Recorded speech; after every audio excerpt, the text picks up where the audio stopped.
Madame, Monsieur, bonjour et bienvenue dans ces faits du jour avec moi, Chancela Tchala, devant ces micros et avec Arnold derrière la caméra.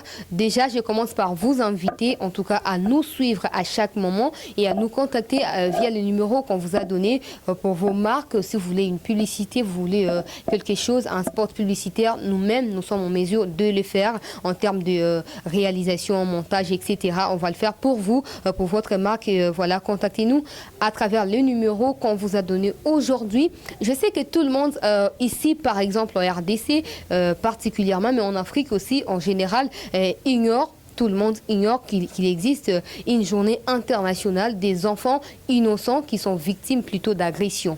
Je sais que vous ne le savez pas, je vais commencer par vous lire la petite historique, par vous dire la petite historique de cette journée et son évolution jusqu'aujourd'hui. On va redescendre ici en République démocratique du Congo pour essayer de clarifier les choses en ce qui concerne l'enfant congolais, le jeune congolais. Comment il vit? Comment ils vivent dans l'ensemble? Ce sont des sujets très très délicats en tout cas, parce que vous le savez, hein, si l'enfant n'arrive pas à avoir une très belle éducation, bon, si pas très belle, mais une bonne éducation, par exemple, cet enfant-là ne servira à rien pour une société quelconque. Mais moi, je m'étonne quand les gens nous disent, non, vous les jeunes, vous êtes la relève de demain, c'est vous qui allez assumer ce que nous faisons aujourd'hui, demain. Mais cette relève-là, à l'âge d'assumer, n'arrive pas à assumer. Cette relève-là passe comme vous qui prétendez travailler aujourd'hui et laisser de la relève aux enfants ou aux jeunes. Pourquoi? La désorientation.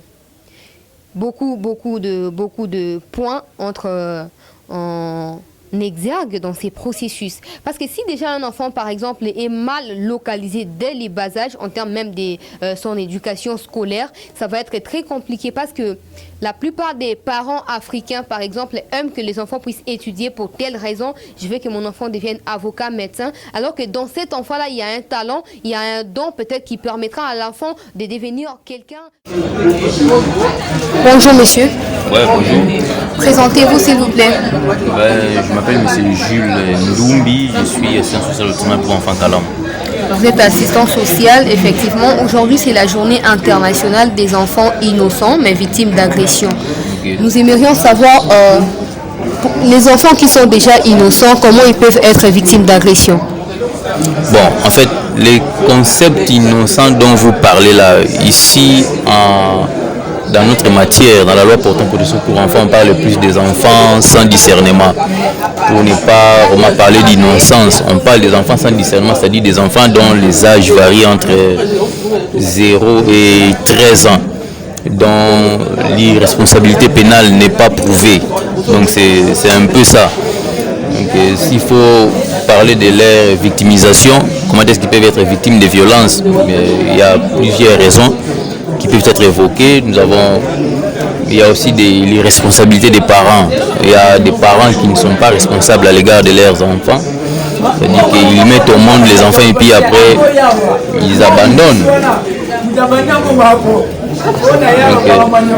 Lorsqu'ils mettent au monde les enfants et puis après, ils abandonnent et puis les enfants peuvent grandir par leurs propres efforts, quand bien n'ayant pas encore atteint un âge de maturité, mais ce sont des enfants qui sont abandonnés à eux-mêmes, soit des enfants qui ont été abandonnés chez leurs grands-parents. Vous voyez, tout ça, les grands-parents n'ont pas vraiment cette capacité, cette maturité de bien éduquer leurs petits-fils ou bien leur arrière-fils. Donc ce sont là des circonstances qui font que la plupart des enfants que nous appelons les enfants qui agissent sans discernement se retrouvent dans cette catégorie des victimes de violences. Il y a aussi les cas des enfants abandonnés. Les cas des enfants abandonnés, des enfants orphelins, des enfants trouvés dans la rue, des enfants traités de sorciers. Donc il y a plusieurs catégories d'enfants qui peuvent tomber dans... Vous voulez dire là que les responsabilités sont partagées? Oui, les responsabilités sont partagées dans le sens que les parents, c'est-à-dire il y a cet aspect de planning social qui n'est pas aussi respecté. C'est-à-dire l'État ne met pas au monde les enfants. ce sont les parents qui mettent au monde les enfants. C'est-à-dire, lorsque les parents mettent au monde, c'est-à-dire chaque parent, chaque famille doit avoir sa façon de mettre au monde.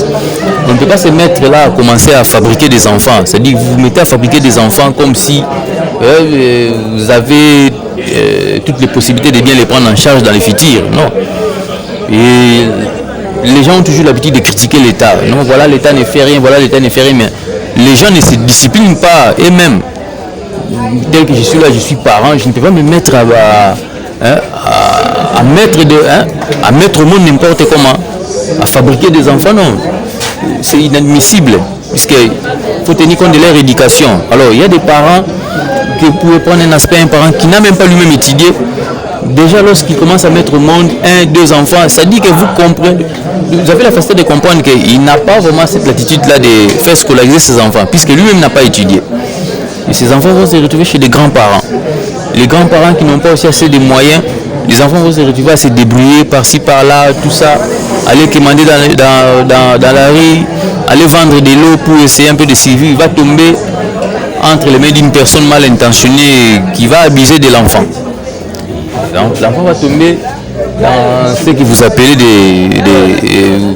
ce que vous taxez des victimes de violences. Dans ce genre d'histoire, il faut alors le planning familial, absolument.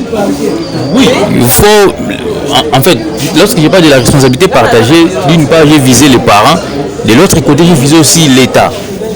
C'est-à-dire, en matière de planning familial, l'État a toujours fait cette publicité. L'État a toujours fait la publicité des planning familial, mais comme la population congolaise est caractérisée par une grande partie de la population analphabète, c'est-à-dire beaucoup de personnes ne comprennent pas l'éducation sexuelle, l'éducation sociale n'a pas vraiment atteint un niveau élevé. Les églises ne fournissent pas un effort d'éduquer aussi la société sur le plan planning familial. Or, ce sont des notions, des parties que, puisque les gens fréquentent plus les églises, puisque les gens vont plus prier, les églises devaient intégrer cette partie-là aussi dans leurs enseignements. Quel message avez-vous à lancer directement à l'occasion de cette journée? Vu que déjà la population congolaise ou la population quinoise, dans les cas précis, n'est même pas informée qu'il existe une telle journée en faveur des enfants. Quel message avez-vous à lancer? Bon, en tout cas, mon message à lancer, c'est d'abord, premièrement, l'État congolais qui doit essayer un peu de vulgariser cette journée. L'État congolais doit vulgariser la journée et puis il faut qu'il y ait aussi des acteurs qui doivent faire des plaidoyers. Il faut qu'il y ait des acteurs qui doivent faire des plaidoyers, c'est-à-dire faire des plaidoyers en faveur de ces enfants-là, en faveur de cette catégorie d'enfants qui sont considérés comme victimes des enfants sans discernement. Il faut qu'il y ait un plaidoyer. Donc il faut qu'il y ait un plaidoyer, il faut qu'il y ait, tout le monde doit être impliqué. Donc il faut qu'il y ait des organismes qui militent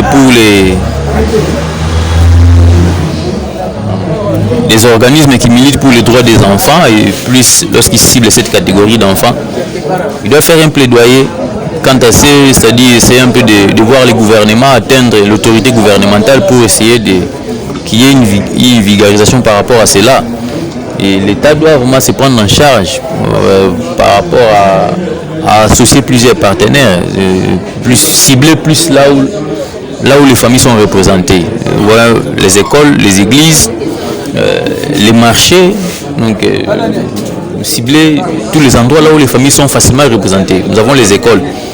Les écoles, lorsqu'il y a réunion des parents, même lorsqu'il n'y a pas réunion des parents, les élèves qui vont à l'école, du moins lorsqu'on intègre ces chapitres-là, par rapport à la loi portant protection pour enfants au niveau des écoles, au niveau même des églises, s'il faut aller plus loin, c'est-à-dire au niveau des églises, au niveau même des orphelinats, c'est-à-dire des ONG, au niveau des orphelinats, là où, donc, c'est-à-dire à tout endroit là où on traite des questions d'enfants.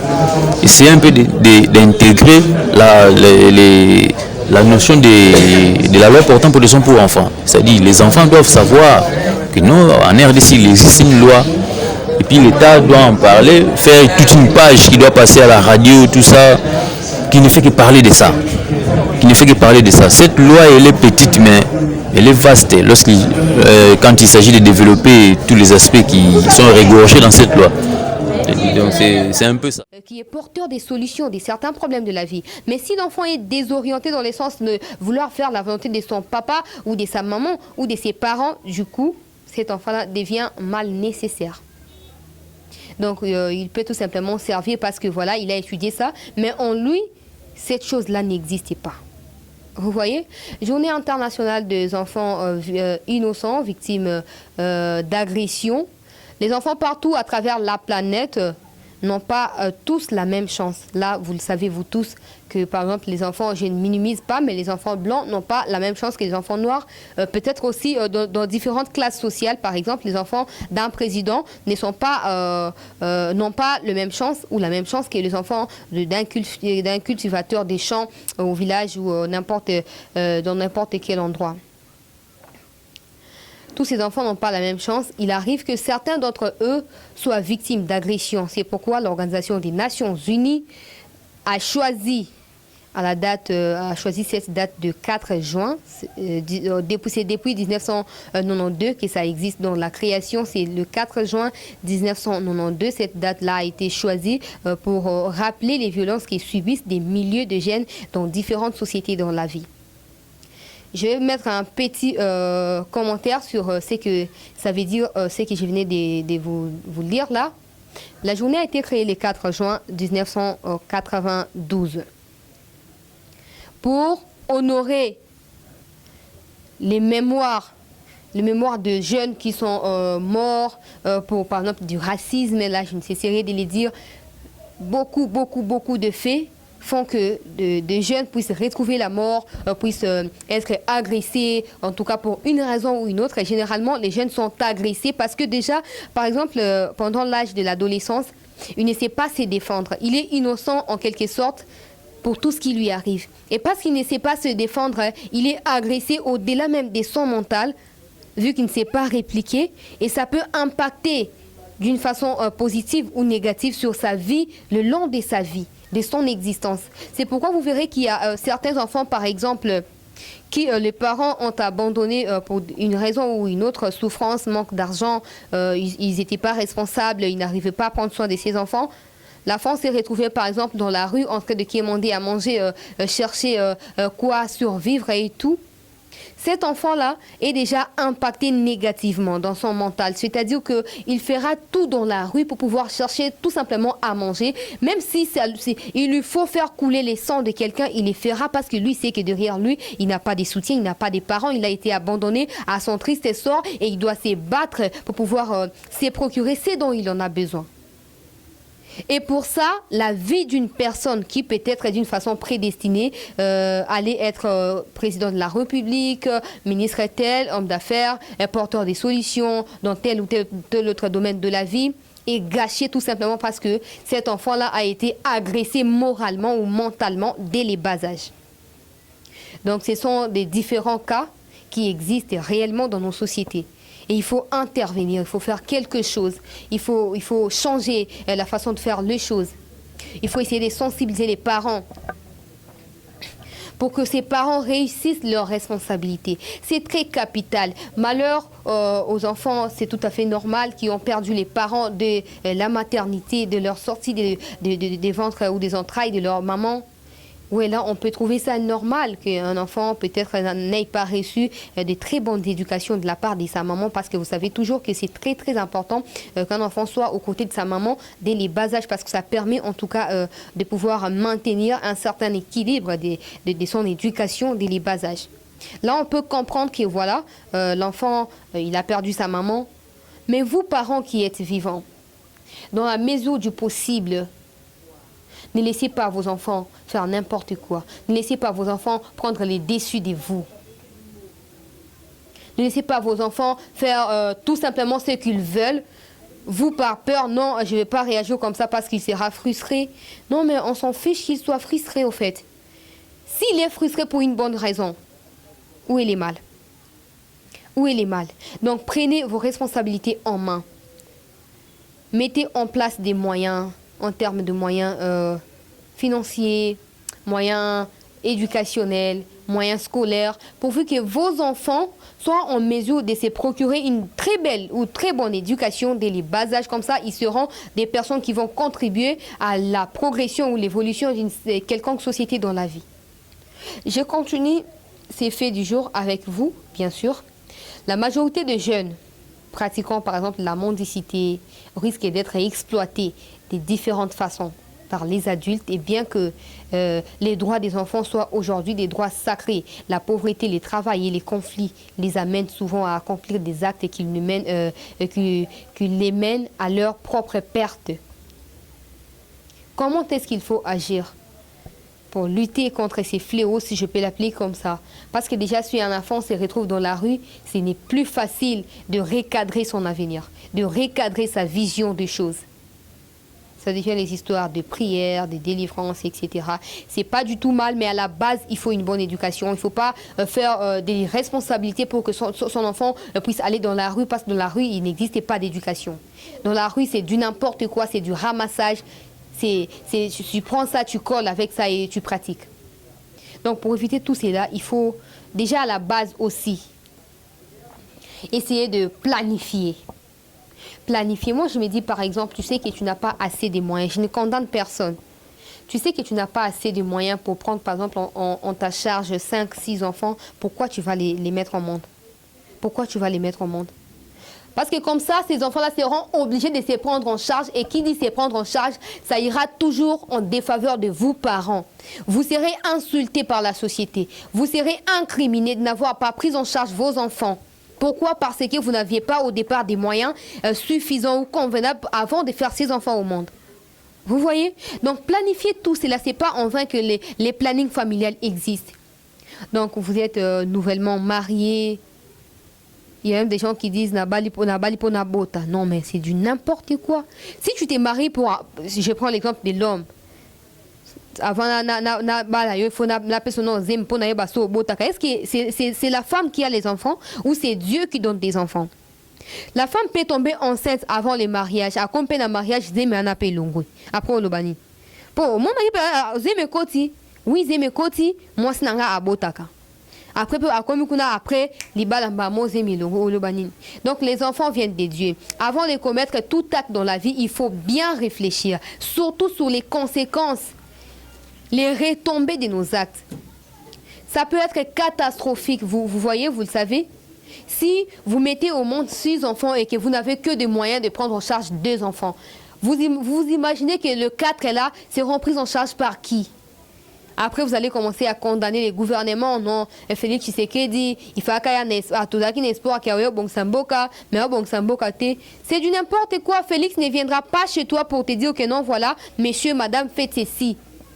Tout est communiqué dans des médias. Il y a des sensibilisations, des campagnes qui passent comme ça sur les plannings familiales.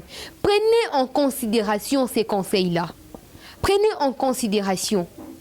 Il y a même des méthodes stéréotypes qui existent désormais pour éviter des grossesses indésirables et tout. Ce sont des moyens que la technologie met en notre disposition pour éviter des gaspillages, pour éviter des pertes et des mal nécessaires ou de faire des personnes inutiles dans ces mondes. Que chaque personne soit porteur d'une solution. Que chaque personne soit la joie d'une société quelconque. Que chaque personne soit moteur d'évolution d'un monde quelconque. Et jusqu'à ce que ça soit le cas, ça va être compliqué. Ça va être compliqué. Et donc, essayez d'arranger les choses, vous les parents. Vous vous mariez pour avoir les enfants qui sont les sémences ou les résultats de l'amour, etc. Mais vous ne vous mariez pas pour vous faire des enfants. Sinon, allez-y, vous qui êtes hommes, allez-y prendre des prostituées et faites des enfants, prenez les enfants et puis prenez soin d'eux. Si vous cherchez des femmes, c'est parce qu'il y a beaucoup de choses qui entrent en considération en ce qui concerne les mariages. Et du coup, vous devriez toujours planifier. Toujours planifier sur ce que vous voulez faire.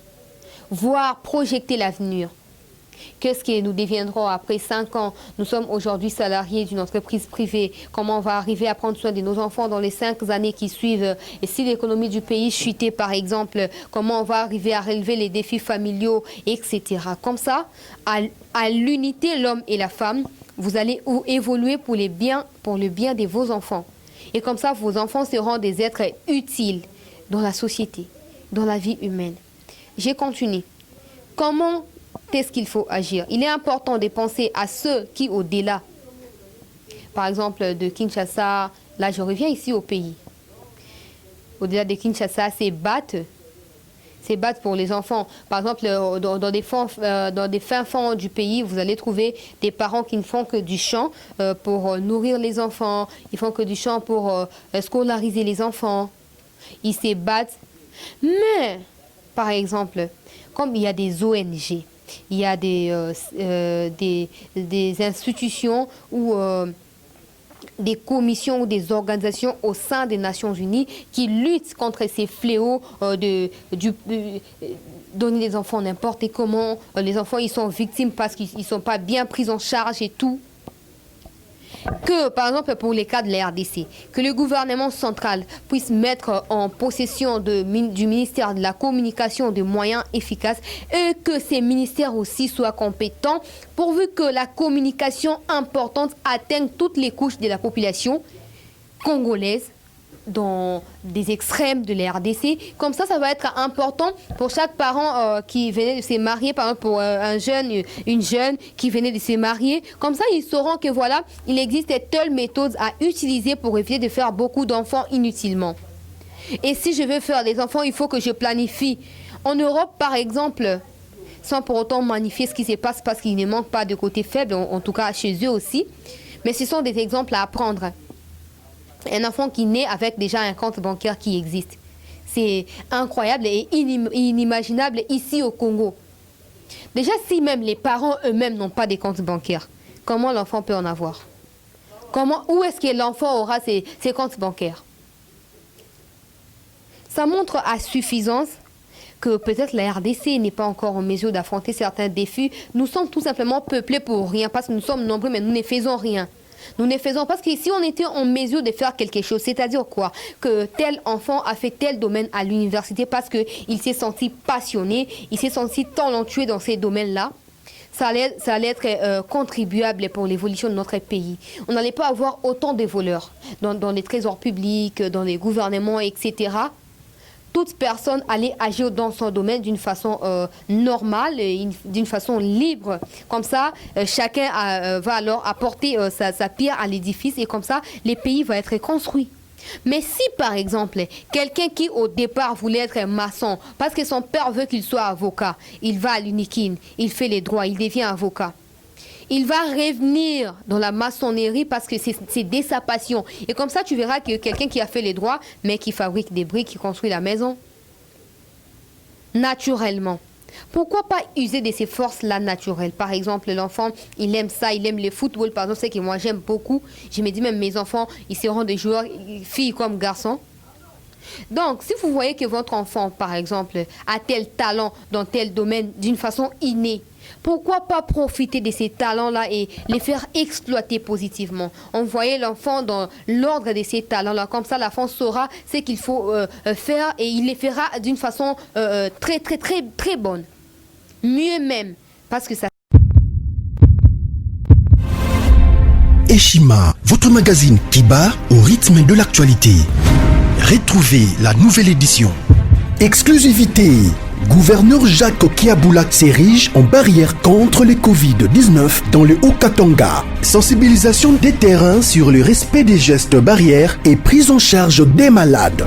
Retour sur le péripéties du confinement strict réussi de Lubumbashi et Kasumbalesa. Jacques Kiaboula Katwe, les défis de la réussite. Wandani, l'homme et ses œuvres. Reconstruction et décollage économique. Sécurité, mobilisation de recettes. Eshima Magazine revient sur les succès notables du chef de l'exécutif du Haut-Katanga. Découverte, Moussa Mondo, valeur sûre de la politique congolaise. Focus, Néné Ilunga, en première ligne pour la défense des droits des travailleurs pendant les confinements. Dossier Eshima, les épidémies les plus dévastatrices de l'histoire. Nation, pêche et élevage. Jonathan Bialosuka, sortir la RDC de la sous-alimentation. Économie, impact du Covid-19 sur l'économie congolaise. Afrique, Que restait-il de la France-Afrique? Retrouvez l'intégralité du magazine Eshima dans les kiosques. Eshima Magazine, un nouveau standard d'information.